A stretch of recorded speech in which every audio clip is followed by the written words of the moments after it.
दुआरा पे खाड़ बा, हम ही के रंग के जोगाड़ बा।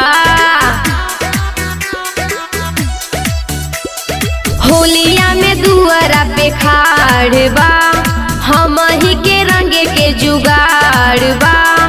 डर लागे रे हमके पियले बदारू खैले बा भंगवा।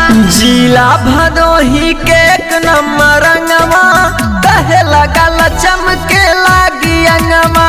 जिला भदोही के एक